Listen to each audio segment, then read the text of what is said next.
Kottayam medical college അപകടത്തിൽ 10ാം വാർഡിലെ ശുചിമുറികൾ സുരക്ഷിതമായിരുന്നുവെന്ന അധികൃതരുടെ വാദം സാമാന്യ യുക്തിക്ക് നിരക്കാത്തത്. അപകടാവസ്ഥയിലുള്ള 11, 14 വാർഡുകളിലെ ശുചിമുറികളുടെ മുകളിലാണ് 10ാം വാർഡിലെ ശുചിമുറി. താഴത്തെ നിലകൾ അപകടാവസ്ഥയെങ്കിൽ മുകൾ നില എങ്ങനെ സുരക്ഷിതമാകുമെന്നതാണ് ചോദ്യം. കോട്ടയത്ത് നിന്ന് മിഥുൻ അയ്യപ്പന്റെ റിപ്പോർട്ട്.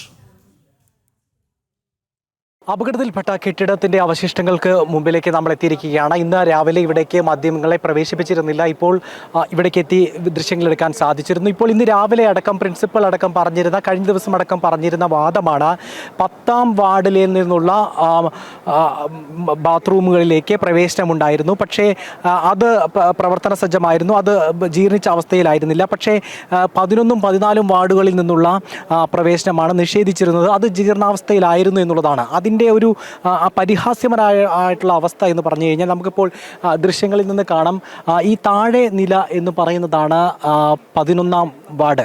അതിൻ്റെ 11ാം വാർഡിൻ്റെ ഭാഗത്തേക്കുള്ള ബാത്റൂമുകൾ. അതിൻ്റെ തൊട്ട് മുകളിൽ കാണുന്നതാണ് 14ാം വാർഡിലേക്കുള്ള ബാത്റൂമുകൾ. അതിൻ്റെ ഏറ്റവും മുകളിലേക്ക് കാണുന്ന ഭാഗമാണ് 10ാം നിലയിൽ നിന്നുള്ള ബാത്റൂമുകൾ.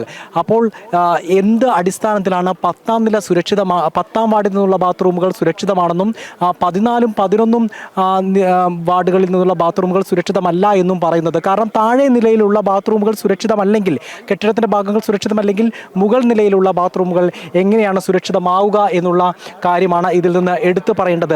അതുകൊണ്ട് തന്നെ ഈ അധികൃതരുടെ വാദം പൊള്ളയാണ് എന്നുള്ളത് കൃത്യമായി മനസ്സിലാക്കാൻ സാധിക്കുന്നു. അത് ഈ മുഖം രക്ഷിക്കാനുള്ള ഒരു നടപടികളുടെ ഭാഗമായിട്ടുള്ള ഒരു വാദം മാത്രമാണ് അത് എന്ന് പറയുന്നു. ഒരു പക്ഷേ കളക്ടറുടെ നേതൃത്വത്തിൽ ഇന്ന് നടക്കുന്ന പരിശോധനയിലും അല്ലെങ്കിൽ ഇന്ന് ഈ റിപ്പോർട്ടിലും ഇത് സംബന്ധിച്ചിട്ടുള്ള വിശദാംശങ്ങൾ തന്നെയാണ് ഉൾപ്പെടുത്താനാണ് സാധ്യത. കാരണം കളക്ടർ ഇന്നലെ വരെ പറഞ്ഞിരുന്ന വാദങ്ങളും ഇത് തന്നെയാണ് എന്നുള്ളതാണ്.